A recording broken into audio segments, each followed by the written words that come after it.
shit. So I made a Chrome extension and now he's just promoting it. What the hell is this Chrome extension? No It political checks bias. political bias by Make giving sure you a to read pop-up, the reviews, of course. Yeah. which are much better than the extension itself. Report abuse. I'm actually curious. Swayam, could you tell me what this does? Okay, download it. It gives go you a on- pop-up about it. Download it and go on About find it's out. like Okay, yeah.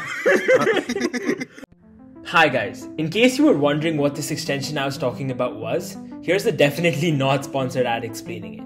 No Political Bias is an easy to use Chrome extension that I recently made and released that displays the political bias ratings on news organizations that you all probably frequent. The idea behind the extension itself is simple. We know that publications have political biases, which they consciously or subconsciously project onto you, the readers, through their articles. Sometimes people are unaware of these biases and don't realize that the news they're reading may be misleading. Our Chrome extension tries to banish this problem. Simply pressing on the No Political Bias icon in the menu bar would display a pop-up that tells users about the political leanings of the website they're currently on. These could be right, center, center left, or left. I would definitely recommend this tool and would urge you to go download it right now and leave a comment, leave a review, let us know what you think. That's actually pretty lit. Good shit. No, the day I start making reels, feel free to shoot me. Jesus Christ. I Reel it, made feel one. it. Oh God. capture bro, this, that- send this to Tanisha right now. Okay. Oh shit, yeah, interview Tanisha. Shit, yeah. I know these people. I keep forgetting I got to interview them. Like, Summer it just do helps things, you. Alright, cool. Summer do To be stuff. fair, we've This is all low-key valid. been like having a podcast episode already. Like, Have you been Yeah, I recording think- though? Yeah. Yeah. I've been recording since Then the we're beginning. good. Oh shit. I'm always recording you.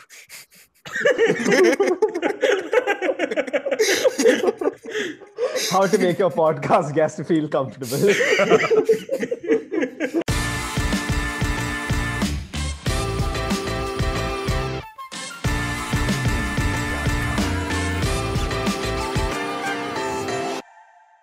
Hey guys, welcome back to another episode of Youthcast. Today, after a long year, we're back again with Mr. Shaurya Sinha, who is not only just a Stanford admit now, he is also a college YouTuber and a professional entrepreneur.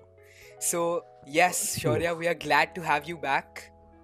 And yeah, So, Samarth, you nailed the introduction in the first Thank part. you. I'm so proud of you, man. Thank you. It It's is been- great it's to been be a here, long guys. year. It has been a long year, honestly. Like, I feel like to be fair, in retrospect, my gap year feels like it's gone too quick. I'm totally ready to take another gap year. But at the same time, a Stanford education is not something I would ever want to miss. So, happy to be here, guys. Happy to discuss a variety of things. And yeah, let's get started. Taking inspiration from Shaurya Sinha interviews, quite popular on the internet. I don't know if you've seen. We shall be starting with rapid fire questions. So the first one is just a straight rip-off. Shaurya, what are 3 words to describe yourself? Bloody hell. Sleep deprived dreamer, bro. It's in my company name. It's the 3 words I live by. Branding we is should have on saw. point. We should have seen that. not coming. gonna lie, that was cold. Oh man. Okay. Branding is on point. Okay. As a high school student, who was your favorite college influencer at the time? Oh, that's a good question. I had a variety of college YouTubers I used to look up to. One of them was RP Park, who's recently been who's taken a hard L for ripping off essays, so maybe not the best idol to look up to anymore. But apart from that, I think Elliot Choi was the college vlogger I looked at a lot. I think those are the 2 main influences I had. But then honestly, I barely watched college YouTubers. I mainly used to watch like honestly Casey Neistat, Matt Diavella. The whole productivity world was something I was a big fan of. And then David Dobrik, who also for reasons I cannot name, she's not probably the best person to look up to right now. Okay, so the next question that we had was you obviously make a lot of different kinds of videos. You made vlogs on yoga, you make videos Yeah. about stats and what colleges you've applied to and how to apply and all of that. What type of videos do you enjoy making the most? I think for me, I have 3 pillars on which I try to categorize each of my videos by. So whenever I create a video, I ask myself what pillar this is. So one of them is inspire, because I do want my content to help people out in a very, I don't know if it's a sappy way to say it, but inspire is one of them. Number 2 is capture, where I try to capture moments of my life, which tends to be vlogs. And number 3 is educate. Like if my content is informational, then I'm happy with that as well. So usually I try to have 2 or 3 of those elements in each of my videos. But the thing is, I haven't found my niche yet, which is quite apparent. If you go to my YouTube channel, I don't know what it is I want to make for the rest of my time, which I'm honestly happy about, because I feel like with YouTube or with anything in life, you can't funnel yourself into one box and only make that. Like people have so many aspects to their personality. Like if I can make a productivity video and a yoga video, that's just because those are things I'm interested in. So I think I'm always going to be experimenting to some extent. Our next question was about to be whether that Swayam can get a collab with Tanish show, but I don't think that's quite relevant right now. And this video this is goes quite off. a serious moment. Because this was quite a somber moment. So I think you sort of approached on the topic and we quite circled around it. But I wanted to talk about because this is something that, as somebody who wants to start a YouTube channel in the future and get some sort of social media presence, I've always wondered what the purpose of my social media presence would be. And looking at your videos, I'd be interested to know, what do you think your purpose, or what's the sort of, overarching theme is one way to look at it, but I think that's the sort of question I want to ask. Right. Well, first of all, I don't look at myself as a YouTuber. I look at myself as I treat other aspects of my life more important. YouTube is just what ends up hitting the screen, which makes it a lot bigger visually, because that's what the whole world sees, right? I might spend 90% of my time on my company, but if 10% of my time goes into making a YouTube video, everyone's like, oh, Shaurya's a YouTuber. So the first thing I did was I sat myself down and I was like, would I rather be an entrepreneur who makes YouTube videos or a YouTuber who runs a company on the side? And for me, it's an entrepreneur who makes YouTube videos. So for me, my YouTube channel, it is going to be a reflection of what I'm doing at that point in time in my life. So if I'm running a company, my YouTube channel is in all probability going to be about that company. So I don't think that I sit down and I'm like, okay, what will make this YouTube channel stand out? I just try to reflect my life. On the other hand, if you do want to start a new channel, the biggest piece of advice I always give is you have to funnel down in one niche, because people need to be searching for you. If I start a vlog tomorrow, nobody is going to give a shit about what I'm doing with my day, because nobody knows about me. I'm not giving anybody a reason to invest themselves into my life. But when you start giving people information and people begin watching your channel on a consistent basis, then they become more interested in what you do with your life outside of YouTube. And that's why things like vlogs become increasingly popular. So I think that's the philosophy I have with YouTube. So one question I want to ask is how do you deal with the dilemma between publishing content that you want and what you find interesting and content that you know will do well? Just for an example, the yoga video you made, I'm sure you're really into yoga and that's something you genuinely enjoy. But very frankly, do I, as someone who regularly consumes your content, want to watch you do yoga for No. 20 minutes?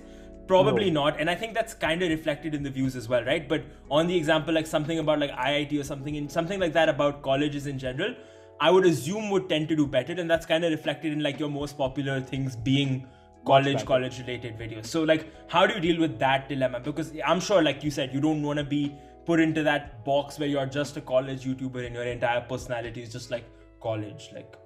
Yeah. So first of all, I don't ever intend on being a sellout. I'm always going to create content I want to create. And if that means lesser views on a channel, if that means Swayam doesn't click on my channel, quite honestly, I don't give a shit. I really don't. And there's no offense to Swayam. Oh man. But it's for a majority this of is definitely people. getting clipped out. Yeah, I'm being I'm being very extreme with my language for a reason, because if you're not extreme with it, people don't get the point. I make films not because people are watching them, but because I want to. And if people are watching them, that's obviously a benefit. And that's why the videos I make to educate people, I will always make. So I follow a very mechanical system. Every week I put 2 videos out. One of them is intended for me and one of them is intended for the audience. And I always like making the second video. It's just that I like making the first video more.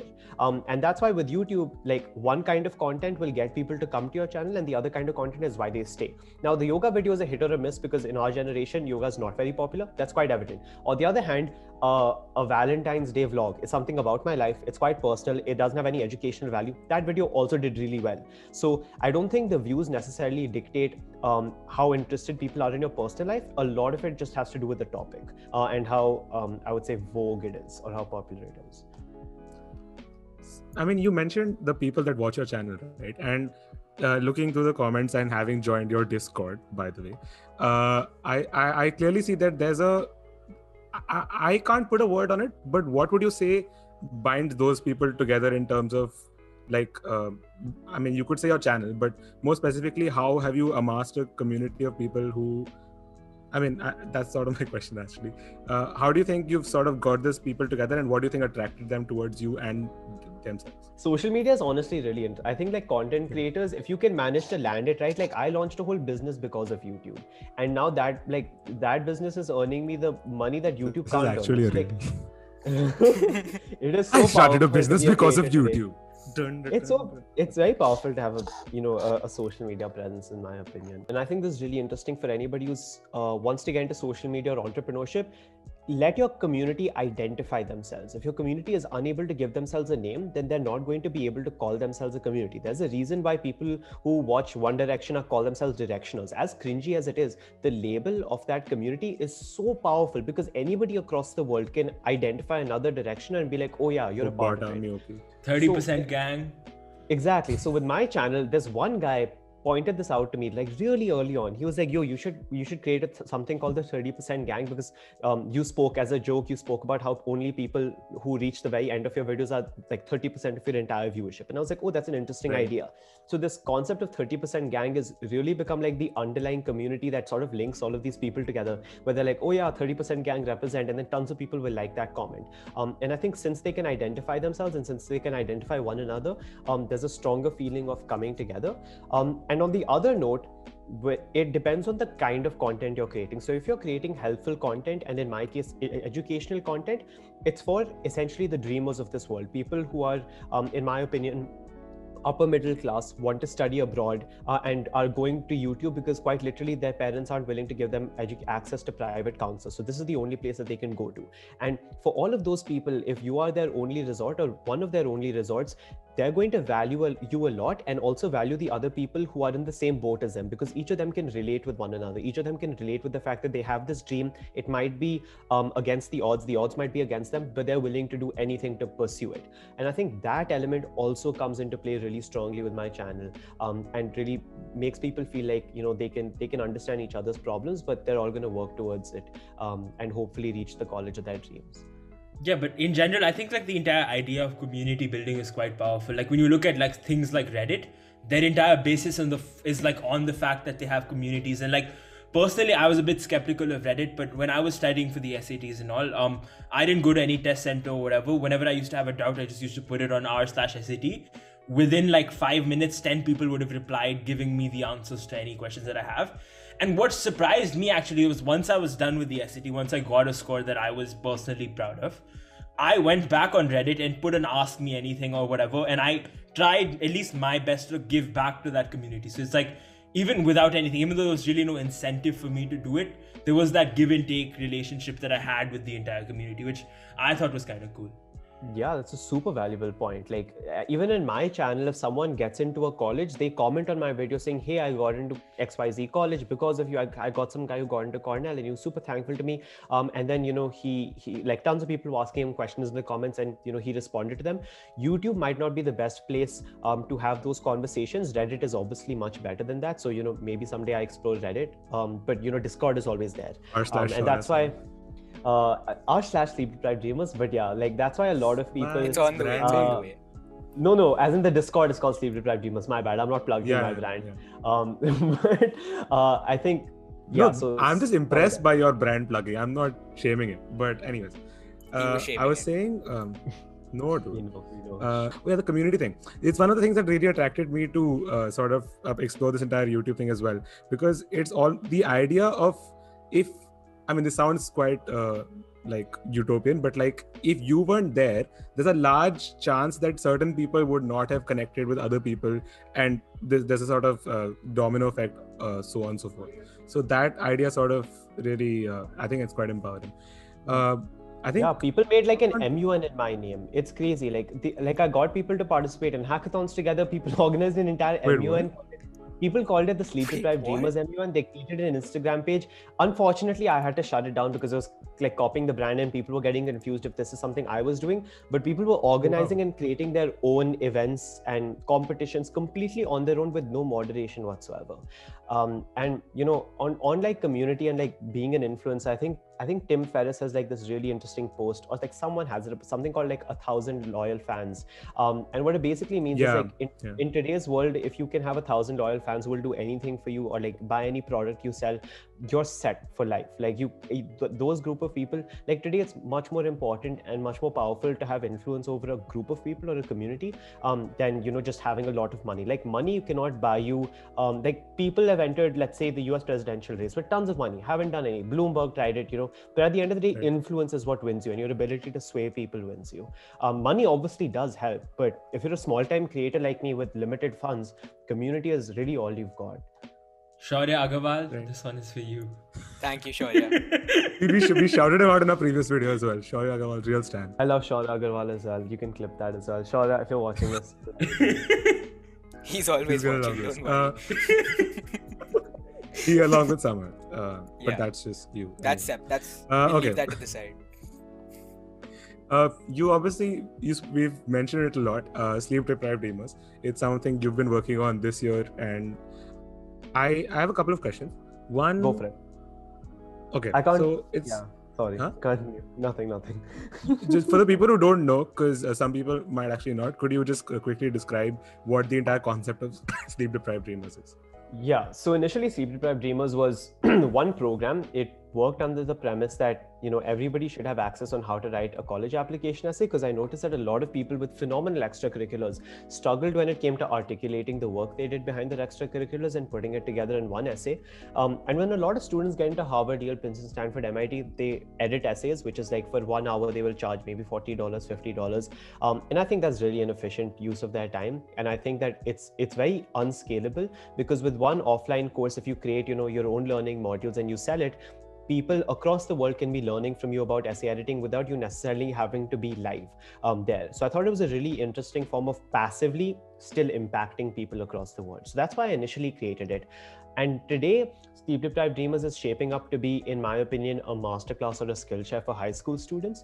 So I think there are a lot of almost the entirety of Gen Z today is doing things that people in the generations before them have never done. Whether you call it running a podcast at the ages of 16 or 17, publishing a book, publishing songs as an artist, creating a startup. And a lot of these students don't have too many resources to lean on whenever they're beginning. Like if a student wants to create a podcast, there's so many small technicalities that you might have never thought of. If you're writing your own book, publishers might not take you seriously because you're a kid, you might have to self-publish.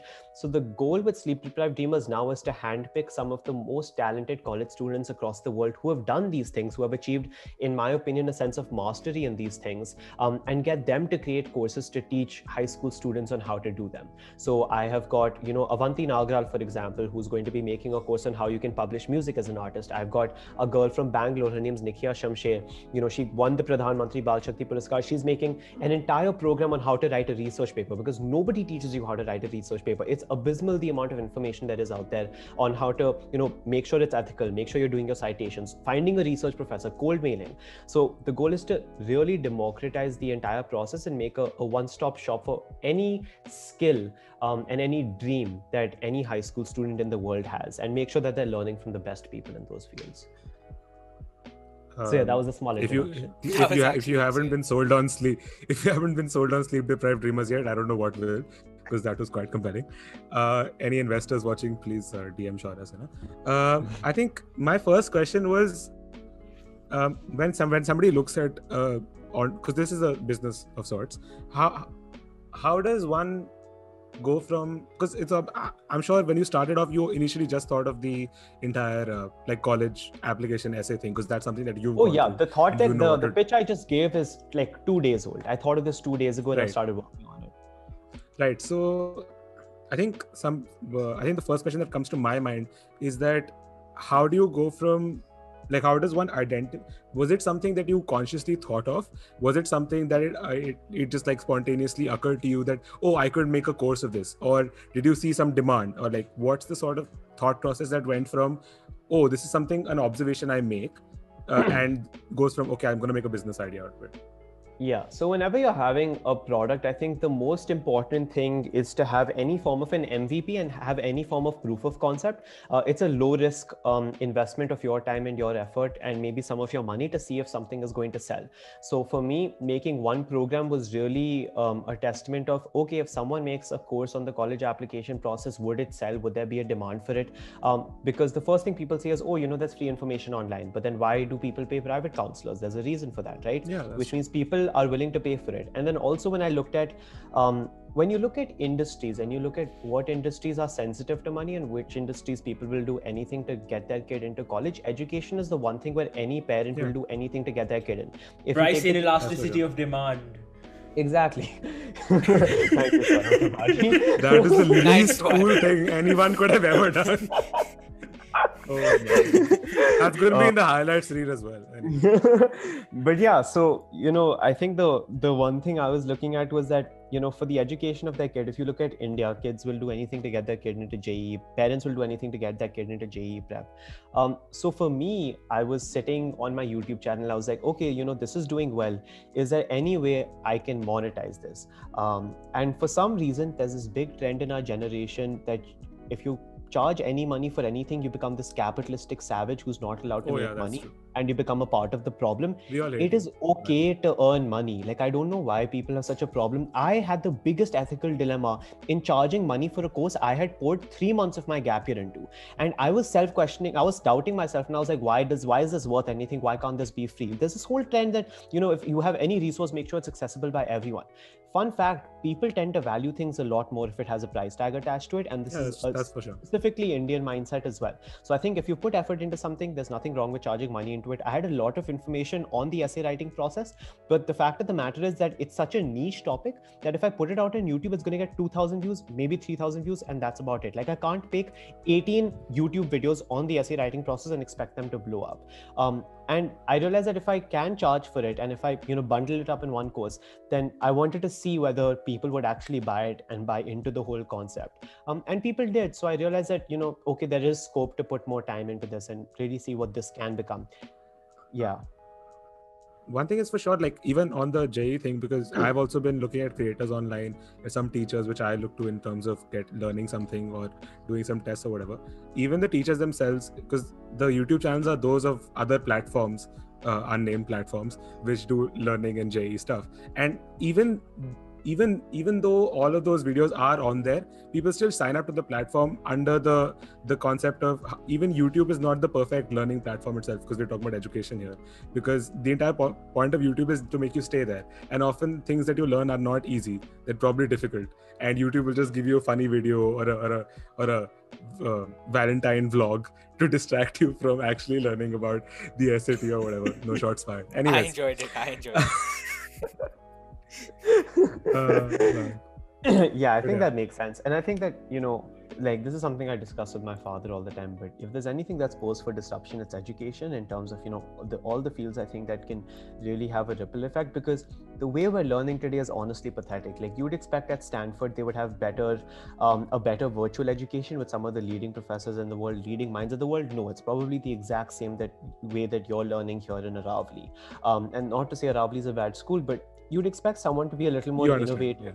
Yeah, you'd expect people to have a lot more innovative solutions. So even though my platform is not as technologically advanced yet, that's only because I don't know too much CS. And I definitely intend on going to Stanford, entering the entrepreneurship scene, and trying to see how education and technology could really fuse together to make a difference.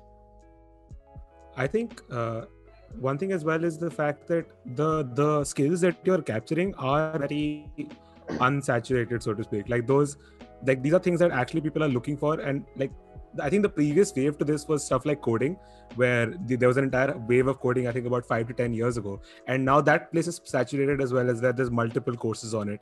But these are skills that I think you've rightly pointed out, especially stuff like publishing your own music and research paper. I think Swayam as well has gone through this process. So I'm sure he would agree as to the amount of information. Didn't you write a research paper?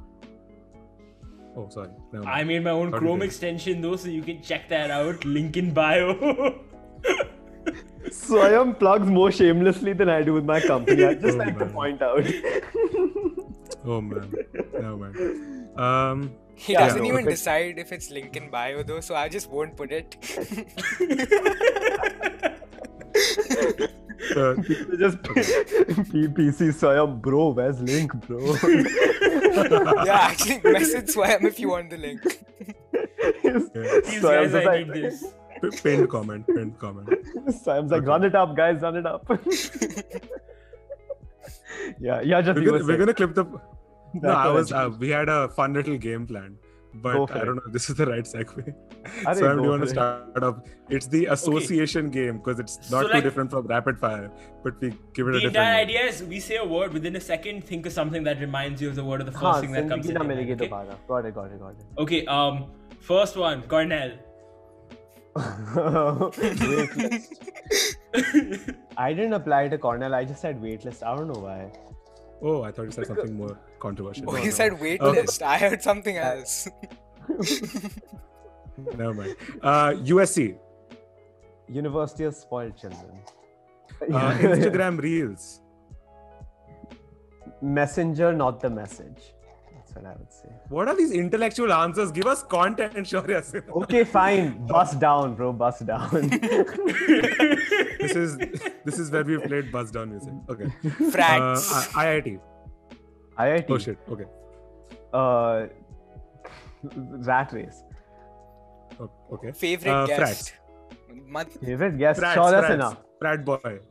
Frat Nahi, boys. Okay. This is Regretful. all a mess. 1 second. Okay, frat boys regretful lookups. Favorite guest on your channel. Regretful. not Wait, I'd ours. like to specify. I'm not the one hooking up with frat boys. I'm Cut not- that out right now. As much as I'm open to an inclusive environment, I'm not referring to myself. You know the thing? Oh yeah. Favorite guest on your channel. My channel, Dev Rayani. Tanishu. Tanisho, you I'm heard answering that, for right? you. I'm answering for you. You heard that. That's an error from Tanisha. But you can come on our channel and be our favorite guest. Yoga. Except for Shaurya Sinha, because he is much better. Oh. Yeah, yoga. Low views. I think I didn't get. I didn't get the views I He finally expected. admitted into it. Low views. Damn, Swayam, why didn't you click on that video, Swayam? Why? You could have learned some Surya Namaskars, man. Like what? Yeah, Swayam, come on, bro. Okay. Cambridge. Avantika. No shame. People won't get that. I don't know if your audience will get that. Honestly, I had the What? same initial reaction to this segment as you. I didn't understand the college thing at all. Hey, listen, we thought we were going to get some funny content because our idea was we did the same Swayam is thing the with, only one who looks at with college Singh and memes. Yusuf. Yeah, all of these were Swayam's idea. I just put USC. But yeah. USC had a decent response actually. Yeah, USC wasn't bad. Good job, Yajat. We were about to ask not so favorite guess, but we won't do you dirty. Unless you want to answer, in which case. I mean, you already told us this, but yeah. No, I didn't. The person the person I didn't like the most, the video of them I didn't upload only, so you'll never know. Ooh. I guess you'll never know. that person Is real. knows at least. The last and The final last question. It should be a pretty easy question, but favorite podcast. Youth cast. You heard it right here. Enter theme song music, put on reel, out. Shaurya Sinha promotes youth cast. Oh man. Wait, guys, when you sending me the check for that shout out, okay? I already Paytm'd you. You can join. What? Yeah. Oh. Okay, boys, is that your wrap? You have to understand, I'm probably the least controversial person I know. Okay, I feel like someone will play this clip if I get cancelled in the future. I don't- Probably the least. Okay, Dun, dun, dun, dun. You're a Stanford, you're a Stanford college YouTuber. There's a 90% chance you get cancelled at this point. Not to mention you do essays. Like, what else do you want? Oh wow. Like, You've you're gone, really buddy, played you're into this gone. trap. You've really played into this trap. Yeah, I feel like I'll get haters if I become mainstream. Right now, I'm still too small to get haters. Like, only the people That's who another like question. Would you want to go mainstream? Are we looking at Shaurya Sinha 2 years down the line, 5 million subscribers, got his own Udemy course? I mean, With a I made thumbnail my like own this. platform for my course, to be fair. That's true. But That's true. dude, I don't know. I've asked myself this question a lot of time. I'm like, shit, I want views, but do I really want views? I'm not sure. Like, if I get 5 million subscribers, sure, but I don't think that's going to affect my content at all. I mean, at the yeah. least you'll get a Mama Earth sponsorship. But yeah. Speaking of which, when you do get those 5 million subscribers, have you been approached by some dodgy sponsors? And will you be doing like those Chinese earbuds? Guys, check them out. I don't know. Other than Swayam's extension. Yeah, I haven't been approached by any dodgy sponsors. I got a few shady educational SAT prep companies who'd hit me up from time to time and tell me to promote their product. Guy literally said, you can solve our SAT paper in the video, like talk about the questions and maybe apply some thinking on the spot. Just wasn't up for it, dude. And like also, companies try to exploit creators big time. Like the amount of times I've been told a fee which is like at least 10 times lower than what I would expect with my views is insane. Like, and these aren't even companies without funds. Like, he approached me and they were telling me how much like you get funded, and I was like, I honestly thought it was a joke. Like, he poaches every single small Indian YouTuber ever which does anything related to mildly educational content, because I follow those YouTubers. So, yeah. But yeah, like I said no to them as well. I was like, I'll keep saying no until I'm happy with like, I think honestly the one company I would say yes to in a heartbeat is Skillshare until that day comes. We would also, by the way, Skillshare. Yeah. What do you use to edit your videos? I'm pretty sure a lot of people are curious about this. I tell people all the time, Premiere Pro. Like also the way I edit my videos. Let's go. I'm not an excellent editor. I don't know why people are under this assumption. I feel like since I've consumed so much content, I know what looks good and I try to find the least effort in recreating that. Like a lot of my content is just overlaying like maybe a vintage Disney clip or maybe a vintage overlay. Creating that setup takes exactly 5 to 7 minutes. But I think, by the way, I'm a big fan of the fast cuts, the changing overlays of the colors, and yeah.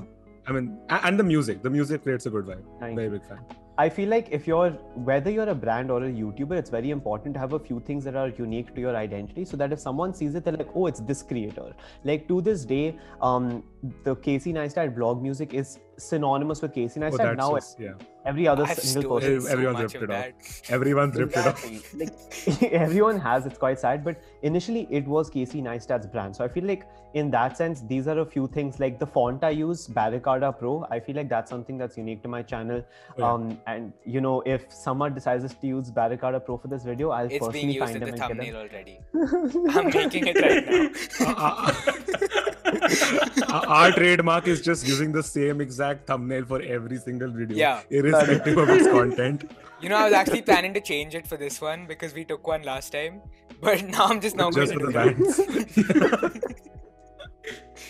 Yeah, but having a few brand elements is, I think, crucial to being identified as your own person and not being compared with anyone. Like I get compared to 10, like people are like, oh, you remind me of Casey Neistat, but also Elliot Choi, but also John Fish, but also Harnoor Singh. But that's just because everyone watches those. Like you've consumed that, and this is your output. Like this is your those are just the people that have influenced your content the most. Exactly. I just want to reach to a stage where people are like, damn, bro. First shot. Have you seen that Classmate ad where there's like, nahi, main pehla Aryan Kapoor banunga, next Albert Einstein nahi. Wohi logic. It sounds cringy, but like I would like to be motivational music in the background. Just slow it down, exactly. Black and white. Oh man. This is why Yajat doesn't edit. Yeah. The amount of 2022 Yajat YouTube channel coming out soon. The amount of times Yajat has done this and said, bring in background music. Like, so honestly, in our channel, he cuts all of these out. Yeah. Oh man. Our channel is just Yajat telling Samarth to do cool things in editing, and Samarth doing none of that stuff. He never does any of it. I've mentioned memes, I've mentioned background music, I've mentioned adding to the I'll be honest. I used to flip it up. So I used to actually like put memes between the podcast, but it just looked so trashy that I just stopped doing it after like 2-3 episodes. Yeah, you'll realize it's like a very, like, when TikTokers start making YouTube videos, it's like that kind of. I just find like clean YouTube videos. Your crush is all of them. Actually true. Yeah. I agree with Samarth. I think clean YouTube videos are the way to go. Also, a lot of people get like they don't like my overlays, but like honestly, if I like it, I'm gonna keep it. Like some people say it's distracting, but I just keep it. How were you so productive during your gap year? Or is that what you've shown on YouTube to maintain your YouTube persona? You're just making Augusta do all the work, aren't you? I've pushed this podcast like twice, Yajat. I'm quite busy, dude. I'm so sorry. No, why are you apologizing? I'm so sorry. Oh, No, I think, like, for me, I think because of high school, I was kind of conditioned to have something to do in the day. Like I'd honestly feel like I'd break down if I had nothing to do. And for me, like every time you open one door, two doors open up after that. So YouTube opened up sleep deprived gamers. It opened up, collaborations, editing. So I think that slowly, I just kept trying out different things, and they just led to new opportunities for me. Like I never would have thought I'd be doing yoga a year ago. Like I'd honestly laugh at it. I laughed at it in the beginning, and then I tried it out, and I realized that realistically, once I go to college, there's no chance I'm taking an hour and a half out of my day to do yoga ever again. So I was like, might as well take the learning and then move on and then incorporate it. Like I've tried to use this gap year as much as to explore new things, to build habits which I think are going to be sustainable and last throughout college. Because most of the times when people go from high school to college, they have the same terrible work-life balance that they had in high school that transfers over to college, and you're really a dysfunctional human being. I think this year that I've taken for myself has really helped me get some sense of balance, and also realize that there's so much more to life than just slogging or like doing stuff you're not passionate about. Like every single thing I do, I love, and that's the only reason I'm perfectly happy to work like 10 to 11 hours a day, even with nothing to do. That's deep, dude. Okay. Last question, as you mentioned things that you love. What about the people who don't have anything to love? And I'm not talking about people, I'm talking about stuff. Yajat, I'm so sorry, Yajat. Who hurt you, Yajat? Give me her name, Yajat. What would I do without IIT preparation? Anyways. But, I don't believe that's true. I think everybody has at least one thing that they do in their free time that they really like doing. And I don't mean mindlessly going through YouTube videos. And even if that's going through YouTube videos, try and observe the kind of things you like watching. Maybe 1 out of 10 of the things that you watch on YouTube reveal something deeper that intrigues you or interests you. I was really interested in BuzzFeed quizzes. There you go, Soyam. That's your purpose, Soyam. If you take a gap year, one BuzzFeed quiz a day, Soyam, that's going to lead you to happiness. But honestly, BuzzFeed India. Oh God. But I honestly think that everybody has at least one or two things that they really like doing. I think it's more of everyone's belief that they can't do it or can't spend an entire year doing it. Like everybody before taking a gap year, their first thought is, oh, it's an entire year. Like I'm eventually going to get bored, or I'm eventually going to find nothing to do. If you're operating under that mentality, there's no chance you're going to survive. Like everyone I knew around me would come up to me and ask me like, oh, what are you going to do in your gap year? And I had no clue. And I just trusted that, I'll find one thing and that thing will lead to another thing. And it worked out that way. But I think underlying everything, you need to have a desire to take initiative. If you don't have a desire to do something with your day, I don't think a gap year is a good choice for you. And I think that a gap year could teach you to find things by yourself. Because honestly, like the crisis I had in the beginning of my gap year, oh, what am I going to do? People face that in the middle of their life. Like a midlife crisis is essentially you don't know what to do with your life. And that's because high school is a bubble, college is a bubble, you leave that. And if you're the one path you chose did not work out for you, you didn't like it as much, people are left struggling with all this time in the day and they don't know what to do with their life. I think a gap year really opened me up to the idea that there are so many possibilities of what you can do with your 24 hours. Today you can read, tomorrow you can do yoga, day after tomorrow you can launch a YouTube channel. Like you just have to get comfortable with uncertainty, in my opinion. Yeah, I think I actually written this question about like the protective shell of school and college and how has that affected you? So you've obviously covered that, so that's good. It is really protective, but honestly in a good way, because I feel like you have to reach a certain age to kind of like let yourself loose. And actually I was talking to someone today and they said that a gap year in technical terms it's actually called a bridge year, because it's it's a year you're supposed to take connecting two completely different education systems, because the skills that college requires of you and the competency it requires of you is not the same as high school. So why would you assume that the moment you graduate high school you're ready to enter a college environment like Stanford? Like there are so many things you're left to explore about yourself. So I fundamentally believe that you're not ready for college, and that's why college hits people so hard right in the beginning, and it's honestly still going to hit me, but I think that I'll at least be a little more mature about it. Shaurya Sinha, do you have any questions for Youthcast podcast?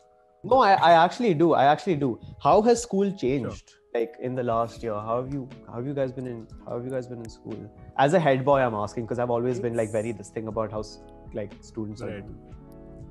I mean, you can definitely tell that like schools trying their best, but I don't know if the best effort is like good enough right now. Good enough. Because there's honestly not much they can do, but there's just so much intrinsic motivation that requires you to go for online school every day, to pay attention, and like not everybody has that, right?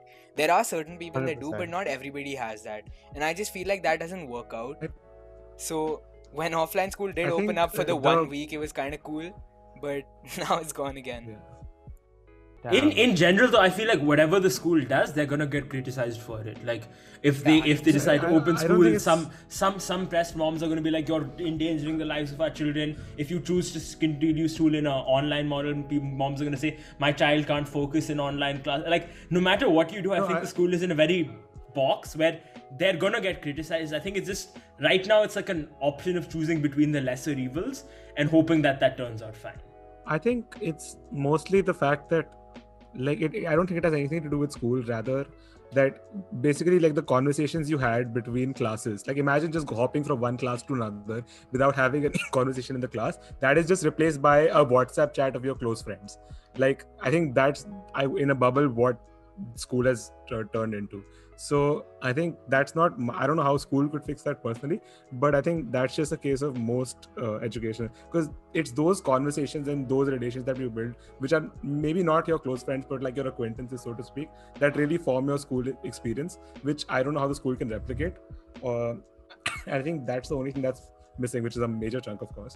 Rest education has the same problem as any other online education platform. Yeah, I liked what Swayam said. Honestly, I think there's always going to be someone who's going to like trash on school for doing anything. I remember when board exams were cancelled, all of the IB parents were initially celebrating, but then they got their results and they were like, yo, you can't be doing this. So like nobody is going to be satisfied with like the institution. And I remember like I was so excited to come in and speak to your grade. Like I arranged the webinar myself. I was like, I really want to talk to these guys about the college application process, because I had a few insights that were like I hadn't shared with anybody, and I was like, main Ravli ko dene wala hu. And like 30 people showed up, and honestly to me that was a testament of like how engaged people were with the school. Like most people didn't know, if they did know, they didn't have the motivation to come. So like for me it's like I couldn't pay attention in online school. We used to have pollution holidays, and for like a week, maybe 10 days, people would go online. Like I would sleep through classes, and I know like I'm a decently diligent student. So like for anyone who has like anyways has a trouble like paying attention, yeah, I just feel bad for them. Like, And I at don't know that what point, to do. teachers knew we didn't pay attention, and they'd repeat that once we got back. But there's no repetition now. It's just a whole year of online school. So it's, yeah. Crazy. Yeah. Well, I mean, It's also you like, guys, as you said, yeah. you sort of forget the sort of person you were when you were in school. Like sort of, because it's like 100%. you did so much stuff in school while maintaining certain relationship, while doing certain extracurriculars, and now you're just sleeping in front of a laptop, and it's just everything has gone to shit, to be honest. Yeah. Just- Like there's some structure. Like on online school, I feel like time is just completely, it's just warped. Like every day is the same. Like I would so many times It's I'd just forget an like the day endless of the loop. week. Yeah, dude, it's so sad. And like my biggest On fear that is for fun kids note- who are like, my biggest fear is for kids who are like 8 or 9 years old. Like I generally think it's going to stunt their development in some shape and form. Maybe they bounce back, but like it's going to have some implication. Buy like, school man. replacement course on sleepdepriveddreamers.com 2024. Dude. Man, what a dark topic. I honestly feel so bad for you guys. My batch who took a gap, it is the luckiest because we managed to dodge online school and we managed to dodge online college and just like, Not to mention college decisions this year, dude. Brown's regular decision rate 3%. What? Do you think schools should pride themselves on the fact that they're so exclusive? Like, I know that schools like Stanford, Harvard, and all, good like question, their good admission question, counselors have like boasted about their low acceptance rates. But for me, the idea of an educational institution is to empower people to use knowledge in the best way possible, right? And when you have a low acceptance rate, that just means you're not empowering that many people or as many people as you could be. Like when your school has a $30 billion endowment, has like some 250 acres of campus, and only has 4,000 kids, it's like, why are you priding yourself on the fact that you're not giving more kids a quality education? Like, do you think that's something schools should be proud of? I mean, first of all, I don't think they're proud of it. I think it's just really well thought out marketing material, and that's something all of us know. Like, the only reason you want to apply to Harvard, let's be real, it's just because they accept such few people. If you look at Harvard, you think that's necessarily true, like for like schools like Berkeley and UCLA, which are still able to offer relatively much higher numbers of places and stuff and more education? First of all, they're public institutions. So UC Berkeley has a much bigger class size, which also on the downside means that you have a lower quality in terms of professor and student interaction. But I think that the one solution I believe every school should have is you should accept a larger number of students with every year. Like, if more people are applying, retain your acceptance rate and increase the number of students you can take, because you sure do have the resources for it. So I think it's abysmal how Stanford will not change the number of students it takes in. The number of students like 30 applying years, it's stayed constant. Like, it's crazy. Yeah, to it think makes about. no sense to me. You'd think that they'd expand their resources or to cater to more students eventually. Like, everyone builds new buildings. Like, you can't take in more students. It's crazy to me. But then, and if you look at even at the like secondary school level, Shriram School Aravali probably prides itself on taking such few kids. Like, think about our grade. When was the last time you heard of another section being added or more students being added? It is a concept that's pervasive throughout, the entire education system.